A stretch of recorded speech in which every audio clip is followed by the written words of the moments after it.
Greetings and salutations, and welcome once again to the Way of the Wandering Wizard. I'm Bob the Wizard, speaking to you from the Wizard's Chair in my Wizard's Lair. If this is starting to piddle anybody off tough, I'm quite enjoying it. So, a little bit of laughter. Today's been an interesting day. Lots of things have come up. Some of the things which I'll share probably in time. It's been a day very much of facing, I suppose, really facing a core issue, grief and loss. Common theme for all of us. We all grieve, we all lose things from time to time. And what brought this up was a chance memory of a conversation with a neighbour during lockdown, of all things, who'd lost a relative, was grieving. And while I could feel for him, I just turned around and went, I don't feel their loss. And there was a lot of envy there. A lot of envy, that poignant, why can't I feel them sort of moment. And sort of memory strangers brought up quite a lot, which was one, the purpose of this enterprise, this purpose of this exercise, whatever you call it, this public sharing, is that I'm open and honest with myself. And if I'm open and honest with myself when I'm talking to myself on video, I'm going to be open and honest with you. That's the way it works. For all that I've been leading this great dance of, in time you'll get to hear what went on and in 2012 and how it's changed me and all of this kind of stuff, that was really me pretty much avoiding an obvious fear. I've shared my story a few times. This is just another way, but a more open way of doing this. Very bare sort of way of doing this. But it has to be done. And it would appear that the third day, 3 being a magic number for wizards, of course, today is your lucky day.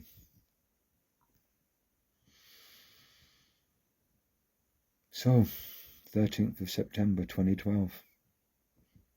Now, I'll be honest, I was a dad at the time. I'd done my whole spiritual awakening bits and pieces. 2012 is going to be the great year. I'd sort of waited for that great event that would be the awakening to consciousness and all the days that were coming up. I'll be honest, I got to sort of September the 13th and thought, and it's not a Friday, it'll come eventually. So I left basically like I normally do for work. Got up, I got my 2 girls up. The good lady at the time was off away working, so she was away. And I did my usual school run. Dropped the girls off, looked at the state of the traffic. I live in Tunbridge Wells, by the way, those of you who haven't picked it up, can get hectic in the morning. So I faced the traffic, phoned the boss, and basically told him I was going to be late, or I could take the bike. Perfect excuse in my mind, which put me back on the bike. Gave me an excuse for being a little bit late, and probably a wider ride into work. But I thought, no, be a good boy. There's a lot of traffic, so I followed my standard route to work. I've ridden that route so many times. I mean, I'm a Harley rider, so clearly most of it was in dry weather. And on that particular day, it was glorious. An autumn day, crisp, the sky was blue. It was just a perfect day for a ride to work and then a long ride home. My kids were away. Actually, strangely, after the usual sort of trials and bits of life, it actually wasn't that. There was no great big issues at home or anything. Life was good. I was heading off to a job that I absolutely loved, working as a warden on Ashdown, which will be a big part of the sharing later on. I was in a good place, really. Yeah, I was in my prime. I was fitter than I'd ever been, which probably helped. I was account to the job. I was definitely mentally fit. I said it really was a good time for me, a good time of my life. A few little worries, a few worries to address, some deep-seated family stuff which we were all playing out over lives, but that's not for here. So, on that glorious day, on my Harley, which is beautiful, absolutely beautiful. For those that are about to ask at the end of this, is he still riding after that? I'll assure you now, of course I'm still riding. I'm a biker. What I was getting on that day is what I get from riding bikes, and what I've got, strangely, post-accident from riding bikes, that sense of freedom, It really is. Focusing on the road, you just detach from all of those niggles and crap that gets in the way. It's a way I cleared my head for years, and it worked. It really did. It's my lone wolf bit of my life. I'm not a dad, I'm not this. I was riding like a dad. Don't get me wrong, I've ridden like a not dad when I was not a dad, but I was riding like a dad. So anyway, having filtered my way through the traffic, none of my doing at the time, I arrived at traffic lights. Temporary traffic lights, one of many. This is not a dig at Tunbridge Wells Council, but like all councils, when you're going to do one thing and fuck the road system up, then you might as well do all of it and really fuck it up. And it was just one of those journeys. It was a bit frustrating, but I didn't mind. I was on my bike. I was looking at the line of traffic. She's a big, wide girl, bless her, and thinking, do I filter down there? Yeah, I'll be right. So as I filtered down, and the last truck, well, there's a big truck basically in front of the lights. You could see the red lights. It was a big old Portaloo lorry, of all things. Bits of blue dripping out of it. And an arm comes out the window and waved me up. Quick conversation. Nice lady, stayed in touch after the accident, which was really cool. So if you ever watch this, brother, thank you for staying in touch. It's been good. And we had a quick chat. He was admiring the bike. Of course. Was appreciating the appreciation of my bike. Had a quick chat, and he was very much after you. I'm dripping shit all out the back of the truck. So I had a nice ride out. Knew that there was a truck behind me. I looked across where the lights were and where the road was, and there was a bus. In my head, there was a bus, and there was a bus parked across a junction which, guys can come out of and girls can come out of, and it's happened a couple of times. Hey, we ride bikes. Some of you get distracted, and the moment of your distraction really results in what you're about to hear. So if you've ever hit a biker and you want to know what it feels like to be on the receiving end, tonight's your lucky night. I'll promise you that I will not shout at you the way that they will want to shout at you. Right, that's the deal. By coincidence or divine will, the guy that hit me, and I'll get this up there first, has been a really reasonable human being. Yeah, he took responsibility for what he'd done to me, and that took a lot of the sting out of my fight against him. It was an accident, but this is how it happens. On a nice clear road, I was riding past the bus. I'll be honest, I could hear the exhaust note bouncing. That was big twin pipes. They sound beautiful. And it was bouncing back, and I think, gosh, he sounds good. And as I looked up at the back of the window, for my shame as an old dad, I saw a stunning goddess sitting in the back who looked down, and I was just literally thinking, you're a beautiful woman, and I must look so good on this bike. Hey, big ego, remember? Bizarrely, that put me into, not that particular twinkle, but the whole moment of just the perfect day. Everything sounded right. The bike felt right. I felt right on the bike. There was no fraughtness for work. If I was a little bit late for work, I made my time up. There was no pressure, and it was just one of those moments. I suppose if this had all gone wrong, it would have been a good moment to die in. So anyway, I'm riding along. I didn't get very fast. I just pulled off from the lights, maybe 20 miles, 25 miles an hour, something like that. And there I am, and just passing the bus, the exhaust note goes up, like really loud. You hear these kind of things when you're a biker. Picked up, what's going on? So I looked down at the pipe. As I looked down, all I could see was silver, just a wall of silver coming in like this. And rather than my impending ascension, which it could have been, it sort of was. It was a Nissan Qashqai, and it hit me pretty hard. And basically, he drove in to the side of me, turned me, and started to move me down the road. Now, the things that I'm going to describe to you now take time for me to describe it, but this is happening in seconds. So if anyone's ever heard those experiences of time slows in these kind of traumas, I'm absolutely sitting there now. That was my perception. Everything started to go into super slow motion. Whether it was slow motion or my mind was running at that pace and that kind of an impact. Bit of both, maybe. Either way, I'm on the bonnet of a car. I can feel my bike starting to go underneath me, and I know that my right leg has been hit really hard. Just exploded, and the pain had started. Don't know whether it was some kind of self-preservation, whether it was old stories that my dad had told me and other bikers, But it was like, you can't go under the car. I'm literally not going under the car with that bike. And if she has to go underneath the car, I'm being on the bonnet. So I started to pull myself up. Don't mind how fast this is happening. And looked up, super slow motion, at the driver. And he wasn't looking. Well, he was looking, but he wasn't looking straight at me. He was looking in the mirror. And I really think that in that moment, what he thought was he'd driven over something rather than into something. I never got a chance to talk to him. That's the way these things work. But it really was just that moment of thinking, he hasn't seen me. And I reached up to bang on the windscreen. And as I moved my hand up and started to let go, his head turned, and then he looked at me and probably saw, I don't know, 6'5" of somewhat broken but fucking angry biker on his bonnet. I don't think it was a panic reaction. I think it was a normal reaction of any driver. And he stood on the brakes. Now, at that point, my leg has been pinned by the front of his bumper straight in to the exhaust manifold of my bike, sorry, the intake of my bike.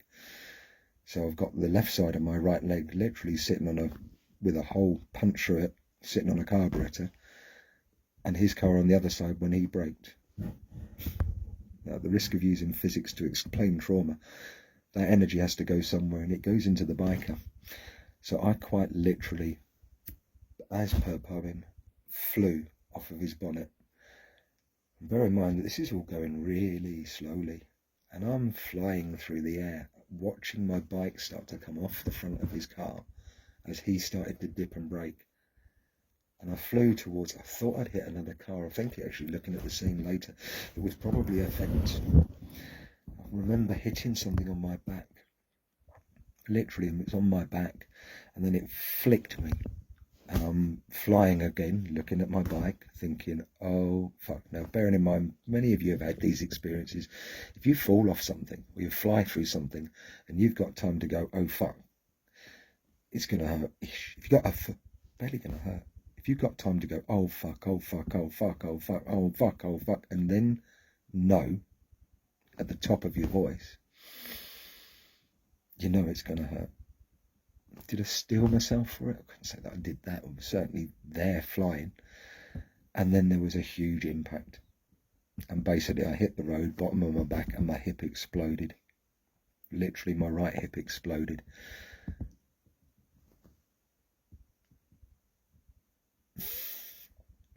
Sorry, actually, there you go.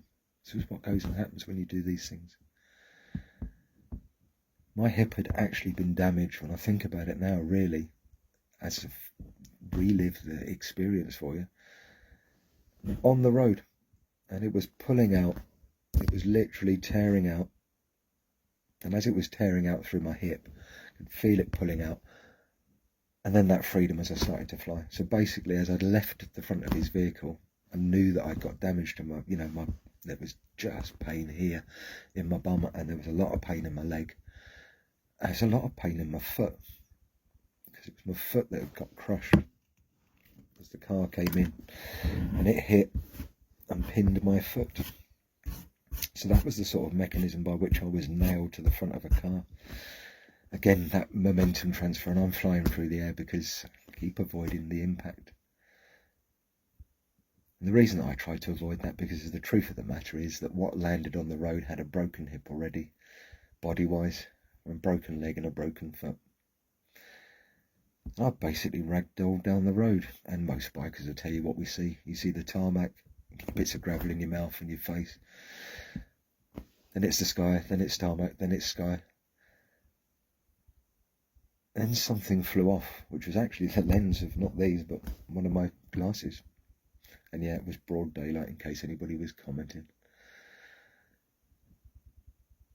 All of this is just tumbling in front of you slowly, while this, I don't know, noises, as the graunching, all of these sounds in slow motion. Just amazingly intense experience. It's hard to describe that, but that's sort of what it was feeling like. And it was all going really slowly. That flight, that landing, that noise. The tumbling bit that followed as I flapped off down the road was really quick. It really felt quick. It was like roly-polies, but with a broken hip, a shattered leg, and a foot that was in tatters.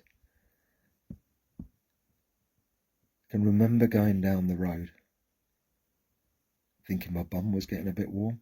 I put my hands down and I felt my palms starting to get warm, but not in a good healy way.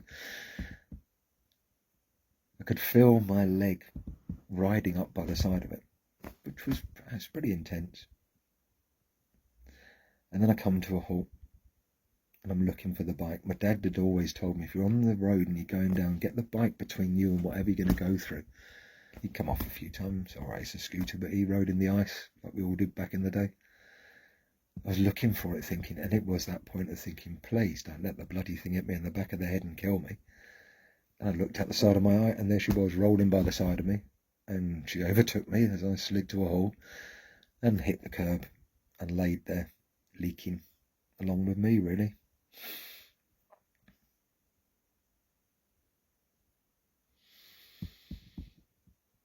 Please bear in mind, it's nothing I woke up to. I was here and in it while all this was going on.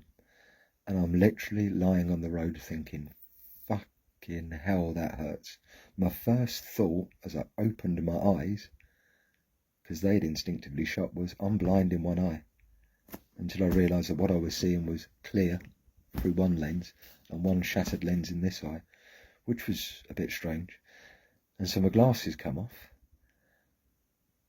And then, I'll be honest, I really looked around and thought, I've been in a few accidents. I mean, I'll describe some of them later, but I'd broken bones. Yeah, I'm a biker. I've had an adventurous life.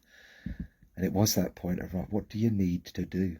I'd broken my left leg, which I'll explain share with you when I've been on in my days as a warden. So a few years before this accident, I'd literally broken my left leg. Crawling out then as I'd pushed myself back, actually straightened my leg out, which the medic said had maintained blood to my foot. And this is running in my head going, right, how's that leg looking? And how it was looking was I was looking at the bottom of my size 12 boot. When you can see the side of the size 12 boot literally resting by the side of your calf, that's not a good place for it to be. It really didn't feel very comfortable, and it definitely wanted to be straight again. Although the eyewitness at the scene didn't see it, he saw the next bit. I sat myself up. The pain in my arse was incredible. It literally pierced out my feet and out my head. It was intense. So I wasn't going to be dragging myself backwards. So I thought, what am I going to do? So basically effing and blinding like a trooper, which has been a bit of a pattern since, but hey, I can't use that as an excuse. I was a swearer beforehand. I straightened my leg out. I literally picked my trouser leg up, my beautiful Kevlar trousers with a hole in them, and picked up a sack of jelly. Basically a painful sack of jelly. And in my head, that was pretty much off. It didn't come off in my hands and any more pain, so it was on, but I knew how bad it was. So I picked it up and basically straightened it out as best I can and watched as my foot fell over and thought, well, that's that done. There wasn't anything I could do for my hip. That really hurt. And I still had my backpack on. I still had my rucksack for work. A camera in it, of all things. And it was resting there. And my next thought, having done all this, was really, while this was going on, part of me was, where's the car? It stopped, but I could still hear an engine. And when I actually sort of looked back, the car was literally probably about where that is. So, if you think that talking about this shit makes you feel vulnerable, after you've had time to process it clearly, it's not quite as vulnerable as I felt lying on a road with a broken leg, a smashed up foot, a hip, and the pain going up and up and up, with a car running literally behind me. That wasn't a pleasant moment. So I thought, I need to get this guy's attention. The other thing that I thought was, well, having had a bit of a wiggle round and a pat down, because you sort of do that after you've had an accident, what's working, what's not. I knew that most of the rest of me, my legs were moving, I tried to move, my arms were moving, I knew that. I tried to find my phone, it was in my pocket, it looked like a banana, so that wasn't an option. So I did the next best thing. I took my crash helmet off, and like a true biker, I threw it backwards as hard as I could at the screen, hoping that it would either break his fucking car or at least get his attention. I have no idea where it ended up, but it was definitely off. My brain was thinking, well, I'm not dead, so on the plus side, at least I don't have a neck injury. And if I do need it, my head's open. Now, please bear in mind, folks, I should have probably shared some of this before this a little bit. I've worked in these kind of extreme hostile environments for lifetimes, but definitely this one. I had so many first aid courses, trauma first aid courses at work, that it had just gone into my head. At the time, I also did a bit of work for a training organisation, and which has gone on. I bizarrely actually enacted in roleplay the scenario that I was now in real life. And there was a part of me, I suppose that's how I coped, that just thought, right, this is work. This is work. Even though it was hurting, that's how would you deal with this? Because you're in it, you're going to have to deal with it. What do you need to do? So the leg straightening, all the rest of it, all that was running through my head at this point was, how am I going to make a tourniquet? How am I going to put a tourniquet on my own leg? What happens if somebody takes it off and it goes into toxic shock? If all this sort of stuff sounds, I'm not going to give you full detail of all that. This was what was running through my head at the time. Strangely, despite the pain and lying there, I knew what to do to look after myself in that situation, which is an unusual, not everybody gets those sort of experiences. So I was thinking myself fairly lucky here. You know how it goes. Somebody's going to come to you, aren't they? You're lying there. Someone's going to stop, if only to take a picture of you while you're lying there. And as I laid there, bleeding and swearing, trying to find my backy. Excuse the smoke. Well, actually no solid one. I was trying to find the backy. I can resolve this problem for you live on the screen, so please excuse my old addictions. And my current medications. I'm going to do what I swore that I'd never do, which is basically blow the gaff before I even get started. This is actually a lot more traumatic than I was expecting it to be, so I'm going to need a smoke. Obviously, I've just told you that I'm the co-founder of the Cheeky Foundation. If you want to know why we do this stuff, this is why we do this stuff. So anyway, bear with me while I roll and work. Again, an avoidance. I wanted to smoke at the time because smoking's a distraction from pain. Has been for me. Yeah, I've always been there. Shit, that hurts. Right, roll a fag. Yeah, knowing full well that I'm going to have to do a couple of days in hospital or more without any nicotine inside my system. So it's going to be tricky. Oh, please bear in mind, folks, I said clearly I'm not going to be doing something like this unless it was absolutely legal. This is my prescription. And as you're about to hear, over the course of the next few unfoldings, it's been instrumental to my recovery. And it's no great secret anymore for me personally, but as I said, the rest of those videos will come out on these subjects, because tonight I'm actually putting this out unedited, so that you can see what it's like, and I get a chance to really share my shit. Because at the end of the day, even needy wizards, actually all of us, we just need to be listened, just need to be heard. So this is my opportunity. Oh, by the way, I don't need to be heard and don't need to be felt. I have people in my life that do that shit for me. So there I am, lying on the road, head full of medical skills, plenty of experience of being smashed. Over life or lifetimes, I've been blessed or cursed with an incredible ability to take pain. It's no boast. I just sort of have the ability to put it to one side and crack on. That's a distinct disadvantage with what I was going through, to be honest, because normally most sensible human beings would have passed out by now. For some part of me, I couldn't. I needed to stay like...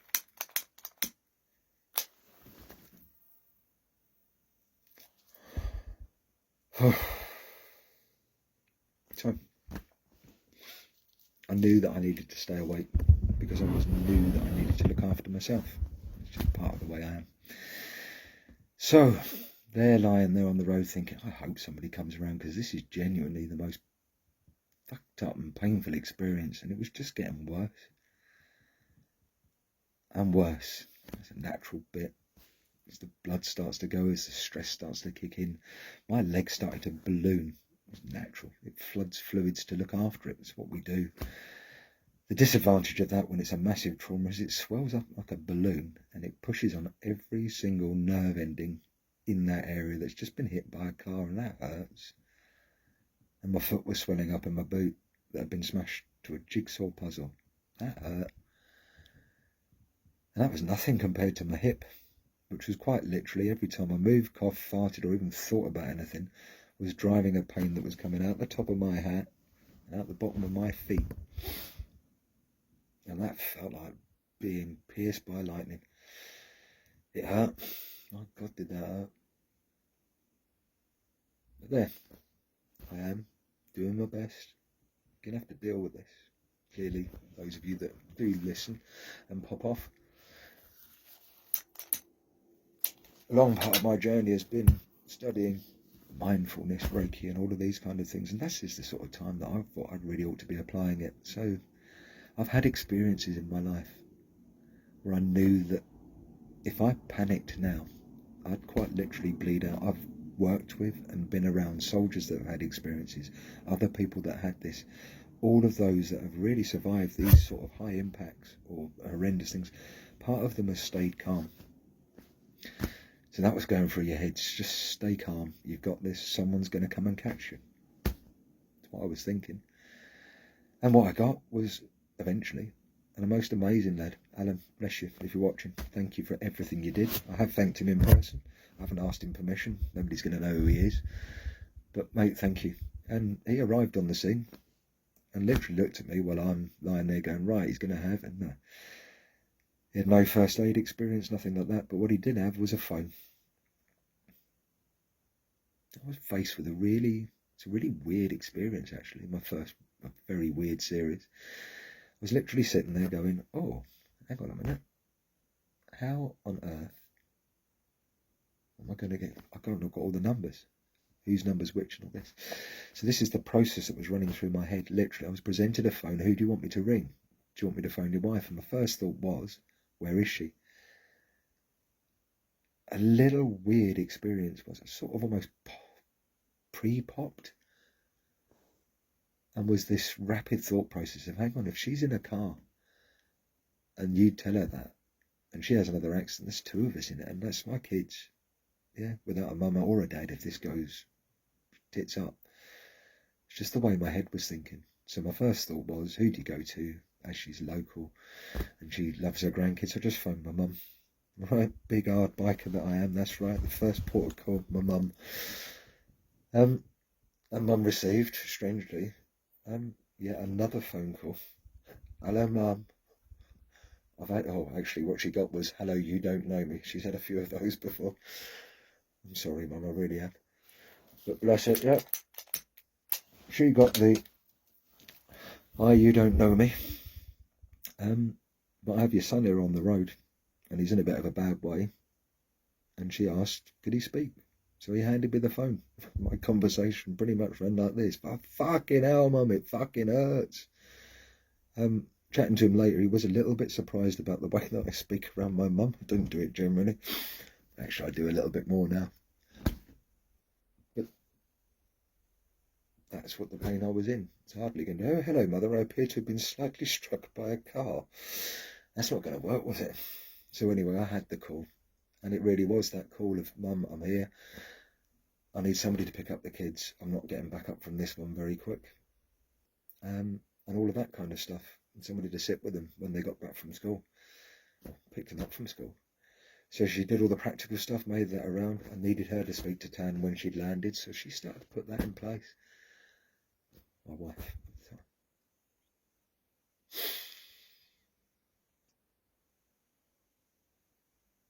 So the next phone call was to work. I'd been in an accident at work and I've come to all kinds of shit for not performing management. So in my head, I was going to phone the management. And he got a similar conversation with hello mate, I'm on the road, I'm pretty fucked up, not coming back from this one, but I'm not going to be back into work for a few days. And that was about it for phone calls. Of course he'd phoned the police, so I was laying there thinking, right, here we come. And I hear the sirens, and a couple of lovely coppers turn up, asked me what had happened, this, that and the other.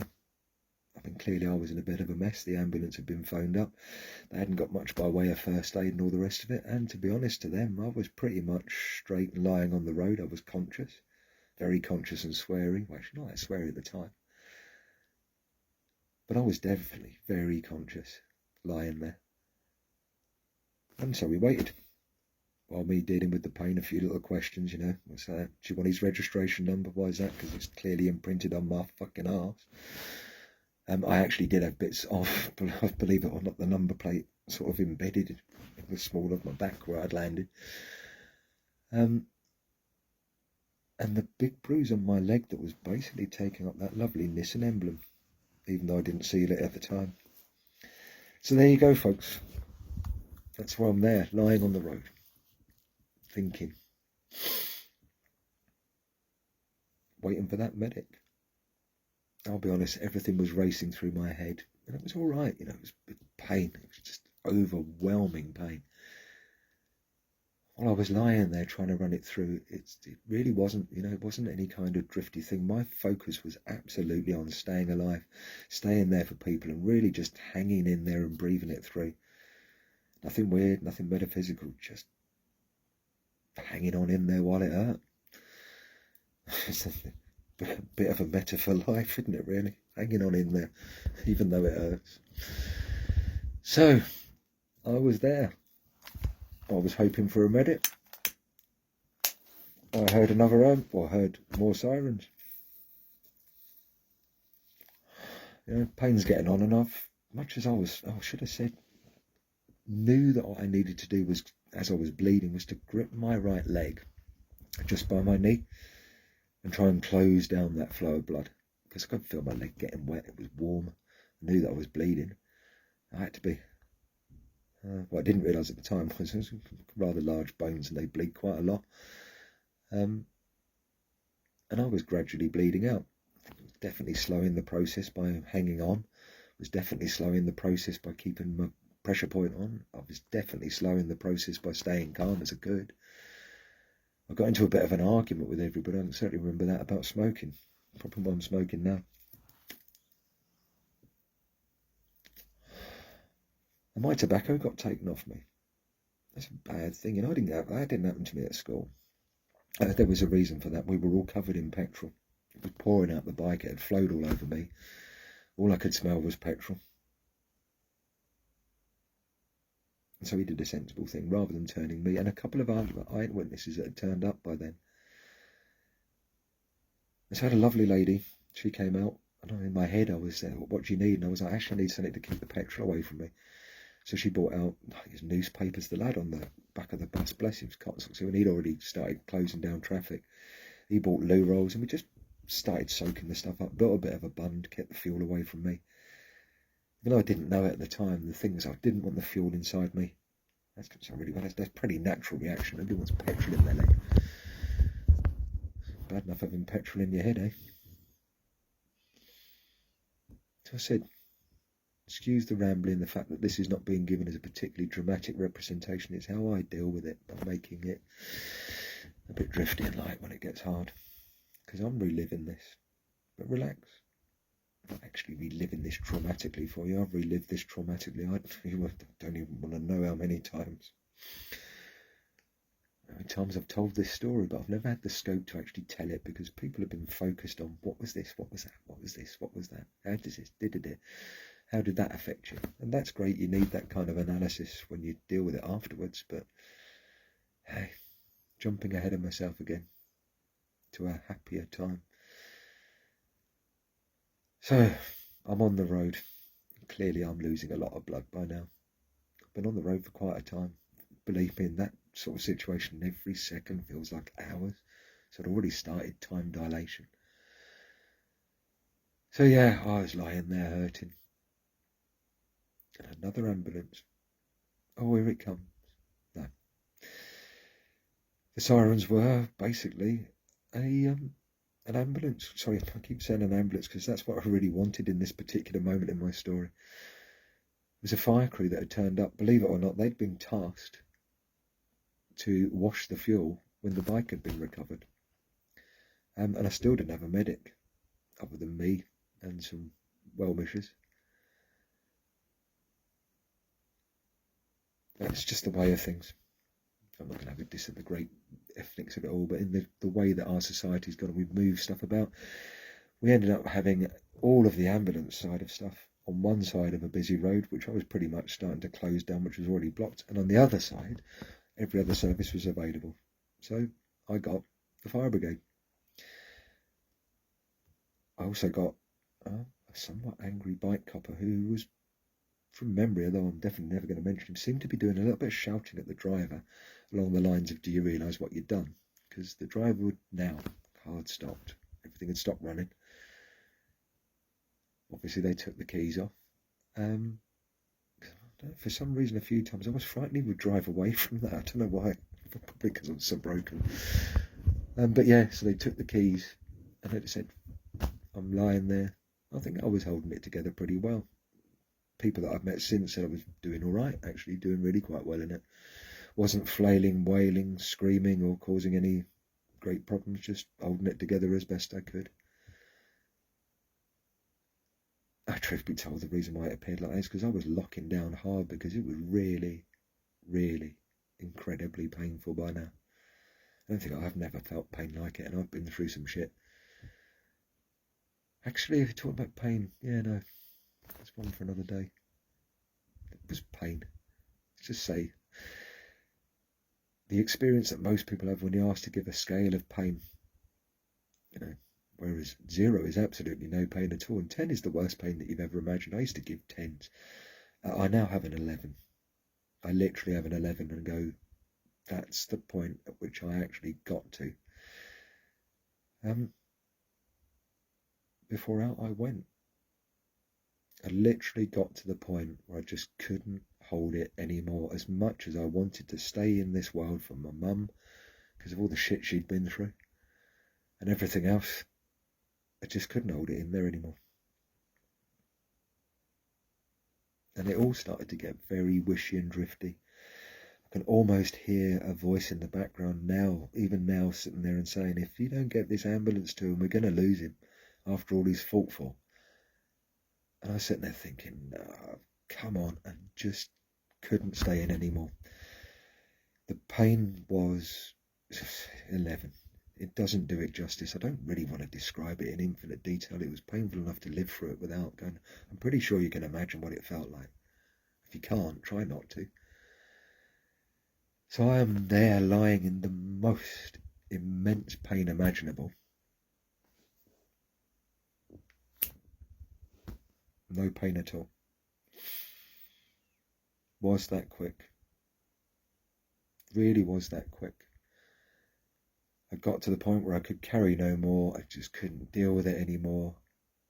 And so I went out, ran away and left my body. So my very first impression after that spike, but I didn't go down any tunnel. I didn't have any flashes of light. I was in light, but I didn't have any flashes of light. I didn't have any of this sort of things that I've subsequently read about. 1 minute I was in there thinking, fucking hell, this hurts. I don't know how much more of this I can actually cope with. And the next minute it all stopped. And it was just the most genuinely beautiful sensation of being absolutely loved, held, nurtured, utterly accepted for who I am. It didn't matter what I'd done. It didn't matter what I'd been or anything else. In that moment I was loved and there was no pain.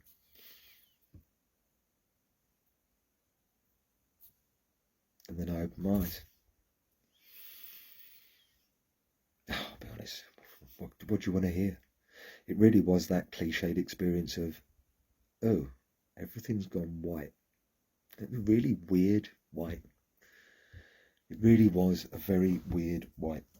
If I'm honest, you'll notice that I've now put my smoke down, because this bit isn't traumatic.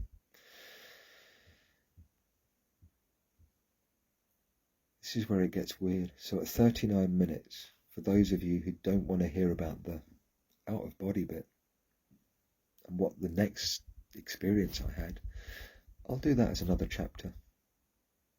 And then you can skip that part. If that bit of what's out there is too much, too challenging, or too much, then at least you don't have to watch it. I don't have to force you through all of it. And then you can have a timeline and a story without hearing about the things. Enough to say that I found myself in a very different place, having a very different experience, and a very good close look at myself from outside of my body.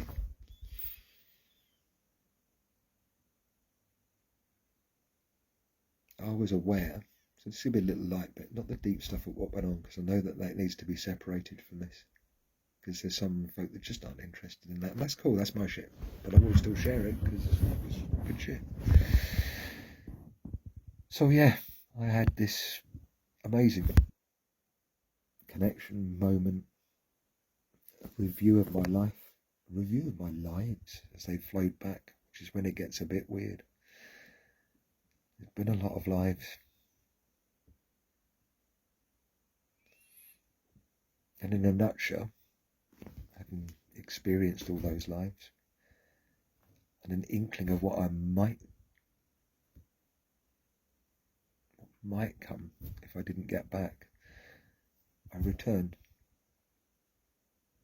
So for those of you that are now following this story in Return and Recovery, that's going to be mainly physical stuff. There's still going to be some hippie stuff in it, but you're not going to have to listen to the intense, deep, expanded, glorious connection with whatever it was that is beyond.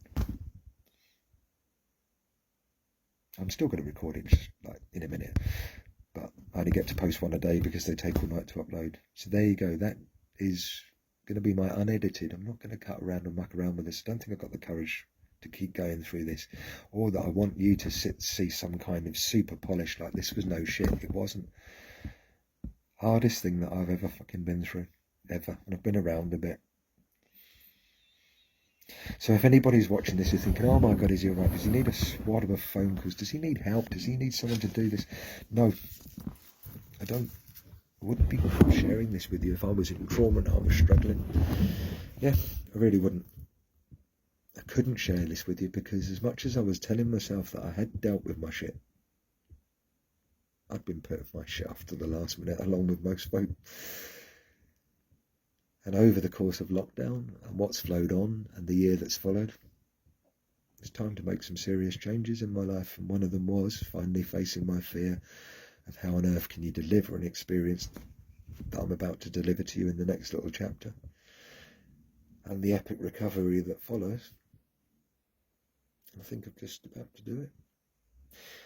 Anyway, peace, love, light and llama. Sorry for the slightly longer post. You'll have to excuse 44 minutes when I talk that through, but this is my moment to actually get this out there. And 44 minutes on the third day's got a bit of a wizardly ring to it, hasn't it? I've no idea how long the next section will be. Probably another wizardly number. Anyway, as always, thank you for listening. Stay safe. Actually, don't. Follow whatever you're going to do.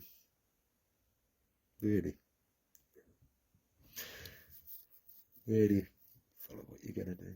It's very hard to say stay safe when I know that I'm about to tell you some really weird shit in a minute. But, needless to say, it will be recorded in daylight, actually, I think. Yeah, I'm going to record the next bit in daylight because I've already shown you this live, and everyone then starts to think, quite intentionally, that what he experienced next is all about drugs. And there were no drugs involved other than what was in my body at the time. And by that I just mean my natural body. Actually, this may be a little chance to just throw a little bit of practicality in the end of it. No, it's not. We're at 44 minutes and 44 seconds, so we're done. Peace, love, light and llamas. Excuse the last little pre-ramble to make up the time because it suits my head. Love you all.